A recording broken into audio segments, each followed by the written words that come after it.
Hello students, मैं अखिलेश कुमार सोनी आपका online शिक्षक एक बार फिर ऑनलाइन क्लास में आपका स्वागत करता हूं। आज मैं आपको बताने जा रहा हूं कि प्रेडिकेट के कितने पार्ट्स होते हैं, सब्जेक्ट के कितने पार्ट्स होते हैं। ये मैंने आपको पहले ही बता दिया है अपने पिछले वीडियोज में, आप वहां से स्टडी कर सकते हैं। प्रेडिकेट के पार्ट्स के बारे में हम बात करें उससे पहले हम आपको ये बता दें, पिछले वीडियोज में भी मैंने ऐसा बताया है कि सेंटेंस के दो पार्ट्स होते हैं, पहला सब्जेक्ट, दूसरा प्रेडिकेट। सब्जेक्ट के जितने पार्ट्स होते हैं उसके बारे में मैंने ऑलरेडी बता दिया है। आज बारी है प्रेडिकेट के पार्ट्स को बताने की। प्रेडिकेट का जो सबसे पहला पार्ट है वो है वर्ब।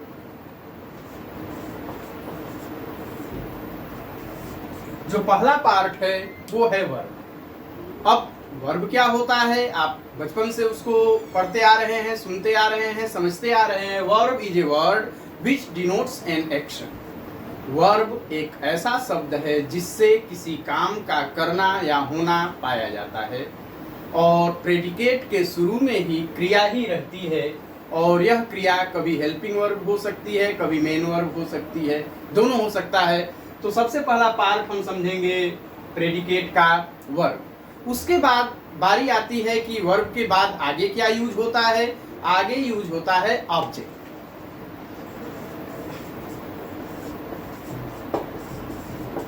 जिसे हिंदी में कर्म कहते हैं। वर्ब के बाद बारी आती है ऑब्जेक्ट की। ऑब्जेक्ट वह शब्द है जिस पर क्रिया का प्रभाव पड़ता है, उसे कर्म कहते हैं, और यह दो प्रकार का होता है। ध्यान दें, objects are of two kinds. First one is direct object,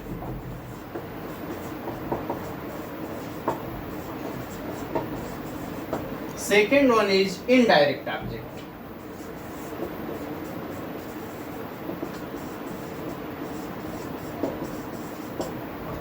सबसे पहले वर्ब आता है, फिर ऑब्जेक्ट आता है। ऑब्जेक्ट भी टू टाइप्स का होता है, डायरेक्ट ऑब्जेक्ट या इनडायरेक्ट ऑब्जेक्ट। डायरेक्ट ऑब्जेक्ट और इनडायरेक्ट ऑब्जेक्ट को अलग अलग हम अध्ययन करने की कोशिश करते हैं और यह समझते हैं कि वो क्या होते हैं।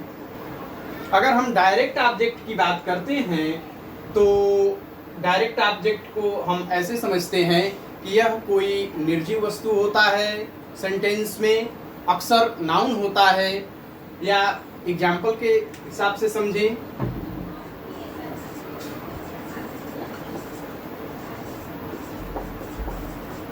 अगर किसी सेंटेंस में हमें डायरेक्ट ऑब्जेक्ट छांटना है, पता करना है, तो हम वर्ब में व्हाट या क्या प्रश्न लगाएंगे। वर्ब है जैसे गेव, यहाँ इस एग्जाम्पल में, इसमें हम प्रश्न लगा दें क्या। दिया, गेव का मतलब दिया, तो क्या दिया, जो दिया है, जो क्या दिया है यहाँ ए पेन, तो यह डायरेक्ट ऑब्जेक्ट। ध्यान दीजिए, एक बार फिर से हम बता रहे हैं, किसी भी सेंटेंस के वर्ब में अगर हम क्या प्रश्न लगाते हैं तो जो मिलने वाला उत्तर है वही हमारा डायरेक्ट ऑब्जेक्ट है। यहाँ ये डायरेक्ट ऑब्जेक्ट हो गया।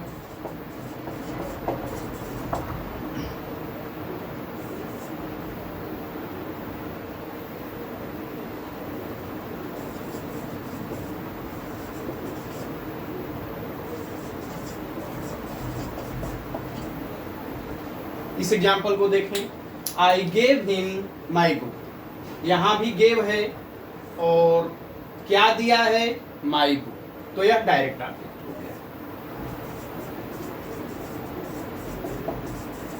किसी भी वर्ब में हम क्या प्रश्न लगाएंगे तो जो उत्तर मिलेगा वही हमारा डायरेक्ट ऑब्जेक्ट होगा। और इनडायरेक्ट ऑब्जेक्ट का भी डिफिनीशन समझ लीजिए। डायरेक्ट ऑब्जेक्ट तो ये होता है, इनडायरेक्ट ऑब्जेक्ट हम किसी वर्ब में किसे प्रश्न लगाएंगे, जैसे यहाँ गेव है और यहाँ भी गेव है, हम किसे प्रश्न लगाते हैं या हुम प्रश्न लगाते हैं तो जो उत्तर मिलता है वही हमारा इनडायरेक्ट ऑब्जेक्ट होता है। जैसे गेव किसे दिया, मुझे, तो ये मी क्या हो गया, इनडायरेक्ट ऑब्जेक्ट। Indirect object. यहाँ पर गेव किसे दिया, हिम, उसे दिया, तो ये हो गया इनडायरेक्ट ऑब्जेक्ट। फिर से समझें, यदि किसी वर्ब में हम क्या प्रश्न लगाएंगे तो हमें डायरेक्ट ऑब्जेक्ट की प्राप्ति होगी। यदि हम किसी वर्ब में किसे प्रश्न लगाएंगे तो हमें इनडायरेक्ट ऑब्जेक्ट की प्राप्ति होगी। ऐसा हो सकता है कि किसी सेंटेंस में डायरेक्ट ऑब्जेक्ट न हो, इनडायरेक्ट ऑब्जेक्ट न हो, दोनों में से कोई एक हो या दोनों ही न हो, ये सब संभावनाएं हो सकती हैं। लेकिन जो जो सेंटेंस का क्रम है उसे हमें ध्यान देना है कि सबसे पहले हम वर्ब लिखेंगे, हेल्पिंग वर्ब, मेन वर्ब, और उसके बाद डायरेक्ट ऑब्जेक्ट या इनडायरेक्ट ऑब्जेक्ट को लिखेंगे। अब यह भी सवाल ये उठता है कभी कभी कि जब डायरेक्ट ऑब्जेक्ट इनडायरेक्ट ऑब्जेक्ट दोनों ही सेंटेंस में रहेंगे तो हम उनको कैसे यूज करेंगे, कौन पहले यूज करेंगे, कौन बाद में यूज करेंगे। सामान्यतया इनडायरेक्ट ऑब्जेक्ट पहले यूज होता है और डायरेक्ट ऑब्जेक्ट बाद में। ध्यान दें, सामान्य अर्थों में सामान्य तौर पर इनडायरेक्ट ऑब्जेक्ट पहले यूज करते हैं और डायरेक्ट ऑब्जेक्ट बाद में, जैसा कि हमने दोनों एग्जांपल्स में, दोनों सेंटेंसेस में किया है। लेकिन किन्हीं विशेष परिस्थितियों में आप डायरेक्ट ऑब्जेक्ट को पहले और इनडायरेक्ट ऑब्जेक्ट को बाद में भी लिख सकते हैं, लेकिन उन दोनों के बीच में प्रीपोजिशन टू का प्रयोग करेंगे। जैसे हम इसको ऐसे भी लिख सकते हैं, इस बात को हम ऐसे लिख सकते हैं, ए पेन टू मी। ध्यान दीजिए, यहाँ इनडायरेक्ट ऑब्जेक्ट पहले है, डायरेक्ट ऑब्जेक्ट बाद में है। यहाँ डायरेक्ट ऑब्जेक्ट पहले है और इनडायरेक्ट बाद में है, दोनों यूज कर सकते हैं। इसी तरह से इसको भी लिख सकते हैं, माई बुक टू हिम। इसको यहाँ लिख सकते हैं, माई बुक टू हिम। तो इस तरह से आप डायरेक्ट ऑब्जेक्ट और इनडायरेक्ट ऑब्जेक्ट का सही क्रम समझ जाइए। सामान्यतया इनडायरेक्ट ऑब्जेक्ट पहले, डायरेक्ट ऑब्जेक्ट बाद में रहता है, लेकिन अगर हम चाहें तो डायरेक्ट ऑब्जेक्ट भी पहले लिख सकते हैं और इनडायरेक्ट ऑब्जेक्ट बाद में, लेकिन दोनों के बीच में प्रीपोजिशन टू का यूज हम करेंगे। प्रेडिकेट के एक और पार्ट के बारे में बात करते हैं जिसका नाम है कॉम्प्लीमेंट, जिसको हिंदी में कहते हैं पूरक। पूरक माने पूरा करने वाला। कॉम्प्लीमेंट एक ऐसा शब्द है जो सब्जेक्ट के बारे में कुछ ज़्यादा बताता है या सब्जेक्ट के अर्थ को पूरा करता है और ऑब्जेक्ट के भी अर्थ को। कॉम्प्लीमेंट दो प्रकार के होते हैं। पहला है सब्जेक्ट कॉम्प्लीमेंट।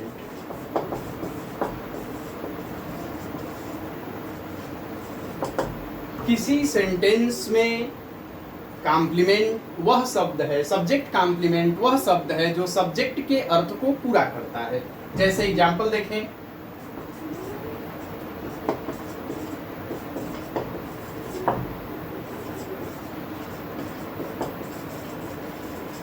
ध्यान दें, दो एग्जाम्पल यहाँ हमने लिखे हैं। He is a king. जो अ किंग लिखा है, एक राजा, यहाँ यह ऑब्जेक्ट नहीं। निश्चित रूप से क्या का उत्तर मिल रहा है, लेकिन ये ऑब्जेक्ट नहीं है। यह ही को जो सब्जेक्ट है उसकी व्याख्या कर रहा है, उसके बारे में कुछ बता रहा है। लेकिन ही गेव ए पेन रहेगा तो वो ए पेन और ही दोनों में पर्याप्त अंतर रहेगा, वहाँ वो बात नहीं है। लेकिन ही इज ए किंग में जो ए किंग है यह वही है जो ही है। ही की व्याख्या या ही के अर्थ को अ किंग पूरा कर रहा है, इसलिए यह कॉम्प्लीमेंट है। और चूंकि यह सब्जेक्ट के अर्थ को पूरा कर रहा है, इसलिए यह सब्जेक्ट कॉम्प्लीमेंट है।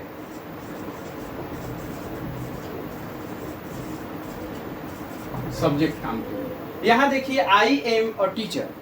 जो आई है, सब्जेक्ट है, उसी के अर्थ को तो ये बता रहा है, उसी के अर्थ की व्याख्या कर रहा है, उसी के अर्थ को पूरा कर रहा है। इसलिए चूंकि यह सब्जेक्ट के अर्थ को पूरा कर रहा है, सब्जेक्ट की बात बता रहा है, इसलिए ये भी सब्जेक्ट कॉम्प्लीमेंट है।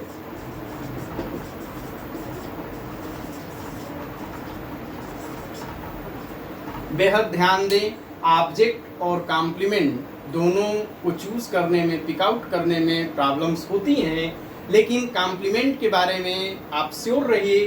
कॉम्प्लीमेंट हमेशा सब्जेक्ट के बारे में बताएगा या ऑब्जेक्ट के बारे में बताएगा, जबकि ऑब्जेक्ट केवल एक सूचना है, उसमें वो चीज़ नहीं है। सब्जेक्ट कॉम्प्लीमेंट यहाँ हो गया। अब ऑब्जेक्ट कॉम्प्लीमेंट की बात करते हैं।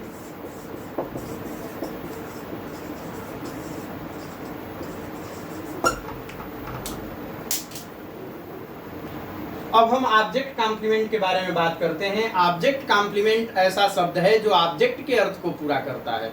सब्जेक्ट कॉम्प्लीमेंट सब्जेक्ट के अर्थ को पूरा करता था, लेकिन ऑब्जेक्ट कॉम्प्लीमेंट हमेशा ऑब्जेक्ट के अर्थ को पूरा करेगा। एग्जाम्पल के सारे समझते हैं। एग्जाम्पल के सारे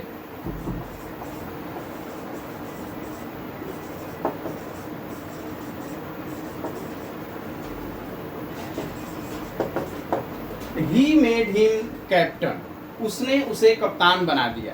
ध्यान दीजिए, ही मेड, ये तो सब्जेक्ट हो गया, ये वर्ब हो गया, ये भी ऑब्जेक्ट हो गया, आप समझ गए। यहाँ जो कैप्टन शब्द है यह ऑब्जेक्ट कॉम्प्लीमेंट है, क्योंकि यह इस ऑब्जेक्ट की व्याख्या करता है। जो हिम है वही कैप्टन है, जो कैप्टन है वही हिम है, इसलिए यह ऑब्जेक्ट कॉम्प्लीमेंट हुआ।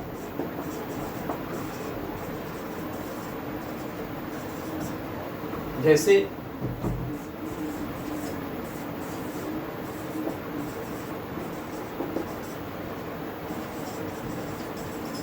दे इलेक्टेड हिम लीडर, यहाँ भी वही चीज है, यहाँ सब्जेक्ट है, यहाँ वर्ब है, ये ऑब्जेक्ट है और यह ऑब्जेक्ट कॉम्प्लीमेंट है, क्योंकि जो लीडर है वह हिम को बताता है, हिम के बारे में बताता है, उसकी व्याख्या करता है।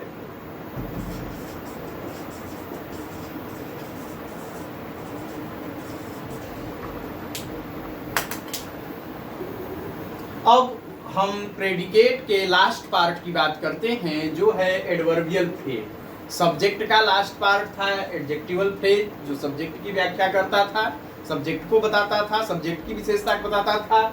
यहाँ एडवर्बियल फ्रेज के बारे में हम जानेंगे।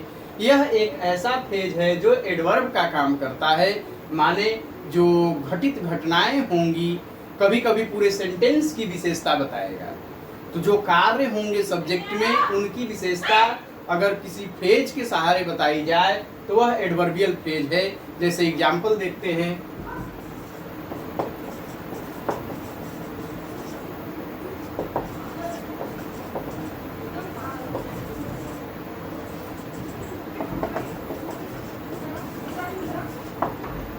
देखें, he is teaching his students in the class.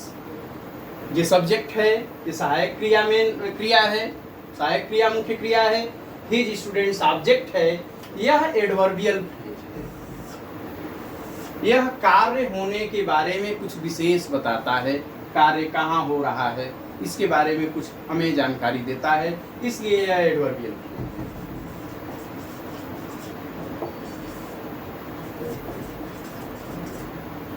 तो इस प्रकार से हमने आपको प्रेडिकेट के पार्ट्स के बारे में बताया। सबसे पहले प्रेडिकेट का जो सही क्रम है वह वर्ब है, फिर ऑब्जेक्ट है, फिर कॉम्प्लीमेंट है और फिर एडवर्बियल फ्रेज है। धन्यवाद।